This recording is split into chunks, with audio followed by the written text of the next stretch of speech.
मेरा क्वेश्चन है सर, अभी हाल ही में न्यूज़ आई थी कि इंडिया के बाहर का जो एक्सचेंज है बाईबिट, वहाँ $1.2 बिलियन का इथेरियम हैक किया था नॉर्थ कोरिया से। तो अगर मैं इंडियन एक्सचेंजेस की बात करूँ, तो मतलब अगर हमने उसमें कुछ स्पॉट में ले रखा है, तो हम कैसे इसको सिक्योर फील कर पाए कि हमारे साथ ऐसा नहीं हो सकता है, या आपकी टेक्नोलॉजी और आपकी कंपनी इसमें ऐसा क्या काम कर रही है?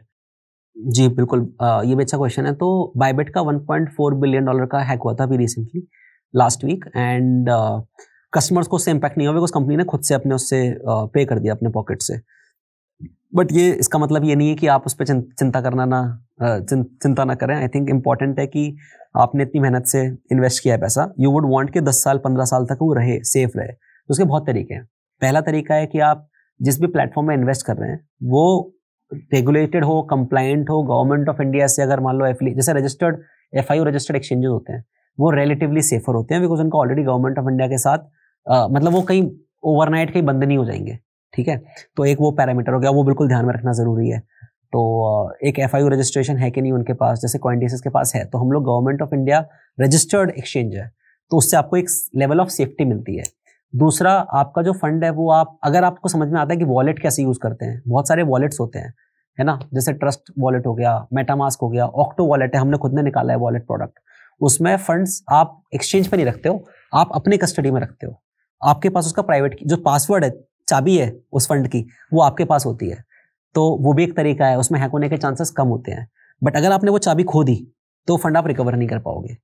तो हर किसी के प्रोज एंड कॉन्स होते हैं, डिपेंडिंग अपन आपको क्या समझ में आता है। आप वॉलेट्स यूज कर सकते हो, आप एक्सचेंजेस यूज कर सकते हो। एक्सचेंज यूज करोगे तो ट्रस्टवर्दी एक्सचेंज यूज करना, ऐसे कोई भी एक्सचेंज यूज मत कर लेना। और सिक्योरिटी के लिए हम लोग काफ़ी सिक्योरिटी में हम लोग काफ़ी मेहनत करते हैं, काफ़ी स्ट्रांग है हमारा सिक्योरिटी पॉस्चर, इसीलिए आज तक 7 साल हो गए कोई सिक्योरिटी इंसिडेंट नहीं हुआ है। हम लोग मल्टीपल चीज़ें करते हैं अपने प्लेटफॉर्म को सिक्योर बनाने के लिए। 35 लोगों की टीम है जो 24/7 सारे सिस्टम्स मॉनिटर करती है और इंश्योर करती है कि बहुत सारे हमारे जो प्लेटफॉर्म है ना, वो मल्टी लेयर्ड सिक्योरिटी है उसकी। मतलब कि आप पहली लेयर आपने तोड़ भी दी सिक्योरिटी की, दूसरी लेयर तोड़ भी दी, तब भी आपको जो फंड्स का एक्सेस है बहुत अंदर कोल्ड वॉलेट में सिक्योर्ड तरीके से स्टोर करके रखा जाता है। उसमें भी डाइवर्सिफाई करते हैं, ऐसा नहीं कि एक ही जगह आपने फंड्स रख दिया। Because I think one of the mistake is like एक जगह आप बहुत ज़्यादा फंड्स रखते हो तो उसमें आप रिस्क बढ़ जाती है, तो डाइवर्सिफाई कर देते हो। आप कोल्ड वॉलेट यूज करते हो। कोल्ड वॉलेट मतलब जो इंटरनेट से कनेक्टेड ही नहीं है। अब कोई हैकर घर पे आके तो नहीं लेके जाता ना फंड्स आपके, ऑनलाइन ही करता है, तो इंटरनेट से कनेक्ट ही मत करो ना उसको। जब कनेक्ट ही नहीं करोगे तो कोई हैकर टच भी नहीं कर सकता उसको। और हम लोग प्रूफ ऑफ रिजर्व्स करते हैं, मतलब रियल टाइम पे आप ऑनलाइन देख सकते हो कि कॉइनडेसिस के पास कितने एसेट्स हैं, जितने एसेट्स हैं वो कस्टमर के एसेट्स से ज़्यादा हैं कि नहीं है। और ये ओपनली ट्रांसपेरेंटली हम लोग पब्लिकली डिस्क्लोज करते हैं। तो ये जो ट्रांसपेरेंसी है, इसी के लिए लोग, जो इंडियन ऑडियंस है, वो कॉइनडेसिस को ट्रस्ट करती है। तो जब अगर आपको अपने फंड्स की सेफ्टी रखनी है तो आप ये सारी प्रैक्टिसेस यूज कर सकते हो और अपना सारा जो इन्वेस्टमेंट है वो एक जगह मत डालो, उसको आप डाइवर्सिफाई करो। Hi, sir. So my question is, what's the future of crypto regulation in India, and can you share that information on how it's impact our investors? Sure. तो यार क्रिप्टो रेगुलेशंस पे ना काफ़ी मेरा व्यू ये है कि आज के टाइम पे इंडिया, देखो नई टेक्नोलॉजी है, नई टेक्नोलॉजी ऑब्वियसली सब लोग नहीं समझते, धीरे धीरे इसके बारे में अवेयरनेस होती है, फिर अडॉप्शन होता है, रेगुलेशंस भी आता है। तो रेगुलेशंस तो आएगा ही आएगा। मैं ये अपनी टीम को भी 6 साल पहले भी बोलता था, अभी भी बोलता हूँ कि ये इंडस्ट्री रेगुलेट होगी। क्यों? क्योंकि दुनिया में सब जगह हो रही है। अब क्रिप्टो, बिटकॉइन, ये सब ऐसा तो नहीं कि सिर्फ इंडिया स्पेसिफिक फिनोमेना है तो ग्लोबल। जो तो दुनिया में हो रहा होगा वो इंडिया में होगा, राइट। और ये तो गवर्नमेंट ऑफ इंडिया भी बोल चुकी है कि हमें जो दुनिया में होगा उस हिसाब से हम अपनी रेगुलेशंस बनाएंगे। तो इंडिया में भी रेगुलेशन, इंडिया में नहीं मतलब बहुत सारी कंट्रीज में इनफैक्ट रेगुलेशंस किसी जगह आ चुकी है। ऐसी कंट्रीज हैं जो रेगुलेशंस पे काम कर रही हैं और ऐसी कंट्रीज भी हैं जिसमें रेगुलेशंस आएंगी, राइट। तो रेगुलेशंस का मेरा मानना है कि ये इंडस्ट्री में रेगुलेशंस आएंगी, इंडिया के अंदर भी रेगुलेशन आएंगी और हम भी इस पे एज कॉइनडेसिस काफ़ी काम कर रहे हैं। लोगों से मीटिंग करते हैं, बताते हैं कि देखो रेगुलेशन का ये फ़ायदा होगा, आम इंसान की प्रोटेक्शन बढ़ जाएगी, अडॉप्शन के लिए फ़ायदा होगा, लोग समझेंगे, सीखेंगे। तो रेगुलेशंस तो इनेविटेबल है। और यूएस में आपने देखा होगा कि अब तो यूएस गवर्नमेंट भी काफ़ी प्रोएक्टिवली इस इंडस्ट्री को सपोर्ट कर रही है। तो जब यूएस कुछ काम करता है तो ऑब्वियसली वो टेक्नोलॉजी में बाकी कंट्रीज भी देखती हैं, तो वो भी उनको भी अपने कंट्री में, अपने देश में रेगुलेशंस लाना पड़ता है, बिकॉज ऐसी आई थिंक बहुत सारी इंडस्ट्रीज हैं जिसमें रेगुलेशंस डे वन पे नहीं होती, बट धीरे धीरे रेगुलेशंस आती हैं। स्टॉक मार्केट में भी सेम हुआ है। स्टॉक मार्केट जब नया था तब रेगुलेशंस नहीं थे, बट ओवर टाइम रेगुलेशंस आए हैं। तो क्रिप्टो अभी उस फेस पे है, और जब रेगुलेशंस आएंगे तब बड़े बड़े लोग, कंपनीज, फैमिली ऑफिसेस, कॉर्पोरेट्स, बड़ी बड़ी कंपनीज अपना पोर्टफोलियो थोड़ा बहुत बिटकॉइन में डालेंगी, है ना। तो आपको उनसे पहले रहना है, आपको लेट नहीं होना।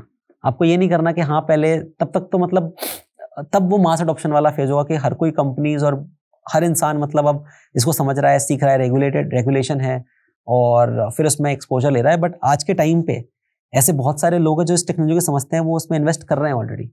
तो जब रेगुलेशन आएंगे तब तो मेरे को लगता है वो मेन स्ट्रीम की तरफ बढ़ता जाएगा, और जितना जितना मेन स्ट्रीम की तरफ बढ़ता जाएगा वैसे वैसे वॉलेटिलिटी कम होगी, रिस्क कम होगी, तो आपका रिटर्न भी कम होगा। तो वो इक्वेशन है, depending upon how much conviction you have. तो सर जैसे कि आपने बताया कि रेगुलेशन क्रिप्टो के अंदर इन फ्यूचर में आ सकते हैं, तो जैसे आपने एग्जांपल बताया कि शेयर मार्केट में भी धीरे धीरे आए, तो वहां पर अगर हम हिस्ट्री देखें तो शेयर मार्केट में तब आए जब कोई ना कोई स्कैम आया जिससे उससे बचा जा सके। तो आपको क्या लगता है फ्यूचर में क्रिप्टो के अंदर कोई स्कैम हो सकता है जिससे नया रेगुलेशन बने? देखो स्कैम तो हो सकता है, पर स्कैम होगा तभी रेगुलेशन आए, वो मैं उससे एग्री नहीं करता। तो आपको ऐसा क्या लगता है कि किस चीज पर ऐसा हो सकता है? या काम चल रहा है उस पर, तो बहुत सारी चीजें हुई भी हैं, इंडिया में हुई है, ग्लोबली हुई है। FTX आपको पता होगा, तो उससे हाँ WazirX है, FTX है, तो जब इवेंट होते हैं तो सरकार को लगता है कि हाँ हमें रेगुलेशन करना चाहिए, इससे आम इंसान प्रोटेक्ट होता है ना। तो और स्कैम होनी नहीं चाहिए यार, मतलब बट आई थिंक मुझे इसलिए लगता है ऐसा नहीं कि स्कैम आएगा तो ही रेगुलेशन होगा। रेगुलेशन बस कॉम्प्लेक्स होता है, इतना आसान नहीं है। नई टेक्नोलॉजी और बहुत फास्ट इवॉल्व हो रही है, मतलब 2 साल पहले क्या था और आज में बहुत फास्ट चीजें आगे बढ़ रही हैं। तो रेगुलेशंस अगर आप आज लिख दोगे ये रेगुलेशन है, टेक्नोलॉजी तो बढ़ चुकी है आगे। टेक्नोलॉजी हमेशा आगे रहती है लॉ से, लॉ तो धीरे धीरे कैचअप करता है, रेगुलेशंस धीरे धीरे कैचअप करती है, टेक्नोलॉजी तो पहले आती है। AI की रेगुलेशन है क्या, बट इंडस्ट्री तो बढ़ रही है ना, ग्रो कर रही है। Hi sir, my name is Oscar and मेरा क्वेश्चन ये है कि 2025 में क्रिप्टो एक अच्छा इन्वेस्टमेंट रहेगा या इसका हाइप खत्म हो गया है? आपको लगता है हाइप खत्म हो गया है इसका? आई डोंट नो, बिकॉज मैं बिगनर हूँ इसमें अभी। अच्छा नहीं देखो, मेरे को लगता है कि अभी भी बहुत अर्ली है ना। अभी भी मतलब ये मान के चलो, ये इंटरनेट का जैसे 1990 और 2000 में चलता था ना, क्रिप्टो भी उस स्टेज पे है। तो अभी तो बड़ी कंपनी जैसे अमेजोन है, उतनी बड़ी कंपनी निकली भी नहीं है, मतलब ऐसे बहुत सारे प्रोजेक्ट्स अभी बनने बाकी हैं। तो शॉर्ट आंसर इज, अगर आप लॉन्ग टर्म के हिसाब से सोच रहे हो, है ना, 2-3 महीने में उतार चढ़ाव से आपको परेशानी नहीं होनी चाहिए, और मार्केट ऊपर नीचे होता रहता है, मार्केट का काम है ऊपर नीचे होना। बट अगर आप लॉन्ग टर्म 5-10 साल के हिसाब सोच रहे हो तो डेफिनेटली अच्छा है। Again no financial advice, but आप डाइवर्सिफाई कर सकते हो, करना चाहिए ताकि आपका पोर्टफोलियो डाइवर्सिफाइड रहे। तो वो है। और दूसरा इसकी hype is not the right word to use. Hype तो मतलब ऐसा होता है कि नई चीज़ों की आती है, AI की आती है, वो बहुत सब्जेक्टिव है। तो मेरे को लगता है हाइप के चक्कर में इन्वेस्ट नहीं करना चाहिए। अगर आपको लगता है कि यार ये टेक्नोलॉजी बड़ी बनेगी, ये चीज़ बाद में बड़ी हो सकती है, बहुत मेन स्ट्रीम हो सकती है, तो फिर कोई टाइम लेट नहीं होता। This is still early, because आपके आसपास आप 10 लोगों से बात करो, कितने लोग समझते हैं? बहुत कम लोग समझते होंगे।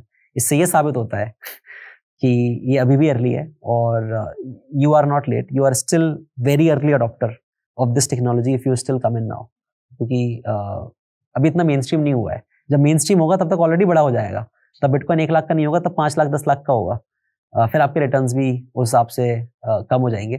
तो वो ये कि मतलब ये देख के फिर आप शुरुआत कर सकते हो। मेरा पॉइंट ये था कि शुरुआत करना चाहिए। अभी भी बहुत नई टेक्नोलॉजी है, और जैसे जैसे चीज़ें बढ़ेंगी, जैसे जैसे टेक्नोलॉजी और मेन स्ट्रीम होगी, वैसे वैसे आप उसको देख पाओगे, उसको एक्सपीरियंस कर पाओगे, उसके बारे में सीख पाओगे।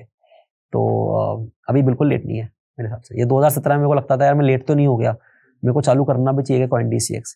बट आज देखो, आज भी मतलब मुझे लगता है यार मैं तो अभी भी बहुत अर्ली है, मतलब it's still very very early. And कितने ही लोग हैं, मतलब अभी इंटरनेट जैसे 2000 में मान के चलो, अब नई नई फेसबुक जैसी आनी बाकी है, 2004-5 में आई थी। तो ऐसी बहुत सारी कंपनीज और प्रोडक्ट्स तो आना बाकी हैं अभी इसमें, जो आ रहे हैं, अभी चल रहे हैं। मतलब I know so many companies who are building phenomenal products using blockchain technology. तो it's still not late, hello sir. Sir आप कोई एग्जांपल दे सकते हो जिसमें किसी ने क्रिप्टो पे इन्वेस्ट करके अपना फाइनेंशियल गोल अचीव किया हो? हाँ जी, मतलब बैठा है सामने। आप पूछोगे सर, आप तो रन ही कर रहे हो ना सर। हाँ, तो काफ़ी लोग हैं, मतलब मेरे पहचान में। मैं आपको कुछ एग्जांपल्स देता हूँ। एक काफ़ी पॉपुलर स्टोरी है, एक बंदा है एरिक फिनमैन। आप ऑनलाइन पढ़ेंगे तो आपको मिलेगा। एरिक फिनमैन एक 12 साल का लड़का था। मतलब 12 साल का था तब उसकी दादी ने उसको ना $1000 दिए थे कि हाँ मतलब इसको कर ले, मतलब जो करना है। और वो ना गेमर, मतलब ऑनलाइन काफ़ी रेडिट वगैरह पे कि यार क्या नया चल रहा है, कैसे हो रहा है, क्या हो रहा है। 2012 में उसने बिटकॉइन में इन्वेस्ट किया और तब वो लगभग $10 का था बिटकॉइन। और जस्ट बिकॉज उसने पढ़ लिया उसके बारे में, कुछ नहीं किया, लेकिन उसने पढ़ लिया समहाउ, उसको आइडिया लग गया यार ये तो चीज़ बड़ी बन सकती है। जैसा था ना स्टार्टअप इन्वेस्टिंग, आपको पता चल गया यार ये बिजनेस है, ये बाद में बहुत बड़ा बनेगा। तो उसको लगा यार ये एक ऐसा चीज़ है जो बाद में बहुत बड़ी बनेगी। तो उसने उसमें पैसा डाला, $1000 डाला था जब बिटकॉइन $10 का था। आज लगभग $1,00,000 का है। तो आप मान लो मतलब कितना 10,000 गुना हुआ। तो जो उसने $1,000 डाला था वो रफली अराउंड $10 मिलियन का है। बट आप इसमें एक चीज़ देखेंगे, जब भी लोगों ने, अब ये बोलना आसान है और ये ऐसे नहीं होता कि मतलब हर कोई इतना कमा पा रहा है। उसके कुछ डिफरेंसेस थे इस इंसान के इस स्टोरी में। पहला कि उसको जो भरोसा था ना वो फोमो में नहीं था कि यार इसने भी पैसा बना लिया, क्योंकि उस टाइम पे पैसा बनाया नहीं था लोगों ने, इसने पैसा बनाया तो मैं भी बना लूंगा, वैसा नहीं था। उसने पढ़ा, उसने समझा, उसने अपना एक हाइपोथेसिस बनाया कि यार ये चीज़ बहुत मेन स्ट्रीम हो सकती है फ्यूचर में, और उसमें फिर इन्वेस्टमेंट किया। और उसमें बीच में बहुत ज़्यादा क्रैशेस भी आए, उतार चढ़ाव भी आए, उसमें हार नहीं मानी, उसमें बेचा नहीं।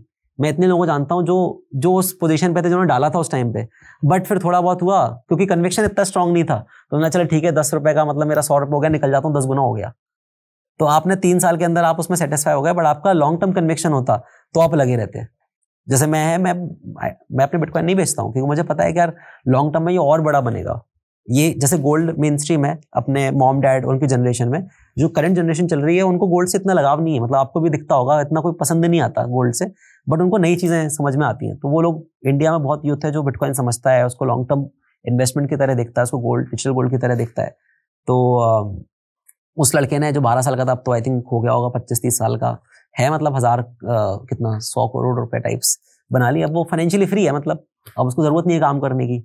सिमिलर एग्जाम्पल है, मेरा एक दोस्त था, मैं 2011-12 की बात है, जो जब नया नया था, तो वो कंप्यूटर साइंस लेबोरेटरी में कंप्यूटर्स मिलते हैं कॉलेजेस के अंदर, और तब माइनिंग कॉस्ट इतनी ज़्यादा होती नहीं थी, तो वो माइनिंग करता था लेबोरेटरी में बैठ के रात रात में। तो उसके पास काफ़ी बिटकॉइन थे, तो उसने माइन किए। और कोडर, मतलब कंप्यूटर साइंस के लोग थोड़ा गीकी होते हैं, तो कोडर वगैरह थे, तो काफ़ी माइन किए। अब कुछ बहुत लोगों ने किए होंगे, बट कुछ लोगों ने ध्यान नहीं दिया, कुछ लोग भूल गए, पर जिसको समझ में आता है उसने ध्यान रखा उसका, और अभी तो मतलब वो प्रॉपर रिटायरमेंट वाले मूड में है और स्टार्टअप इन्वेस्टिंग करता है वो, क्रिप्टो के अंदर भी और नॉर्मली भी। तो वो एक एग्जाम्पल है। और क्या बताऊँ, हमारे यूज़र बेस में है एक लड़का 22-23 साल का होगा। तो वो जो लड़का है वो जब 17 साल का था तब से उसको पता चला इसके बारे में। आई थिंक 2016-17 में, जब 17-18 में जब बिटकॉइन 2017 में जब भागा था, $19,000 तक गया था, और काफ़ी लोग उसके बारे में बात करते थे, ICOs वगैरह आ रहे थे, आपने सुना होगा। तो उस टाइम पे उसने थोड़े अमाउंट से, छोटे से कैपिटल से शुरुआत की। तो बट उसका डिफरेंशिएशन ये था कि वो पढ़ के, ऐसे फोमो में नहीं किया उसने, पढ़ के समझ के और नॉलेज लेके, और फिर अपना व्यू लेके अंदर घुसा। तो I think around few lakh से अभी लास्ट ईयर उसने 30-40 करोड़ रुपए का टैक्स पे किया है लास्ट ईयर, एनुअल टैक्स। तो मतलब अगर आप कुछ ऐसी इंडस्ट्री में घुसते हो और सही तरीके से घुसते हो और समझते हो ना, तो पोटेंशियल बहुत है, क्योंकि क्रिप्टो अभी भी अर्ली है, अभी भी रिस्क है इसमें। बट अगर आप उस रिस्क को मिनिमाइज करते हो by proper understanding and education, तो रिटर्न आपको मिलेगा, क्यों नहीं मिलेगा। तो काफ़ी स्टोरीज हैं जिन लोगों ने क्रिप्टो को समझ के, सीख के फाइनेंशियली फ्री हुए हैं। और कोई भी हो सकता है, मतलब मुझे लगता है बस वो नई टेक्नोलॉजी को समझ के, सीख के और उसमें बिलीव करना, लॉन्ग टर्म कन्विक्शन रखना, वही बात होती है बस।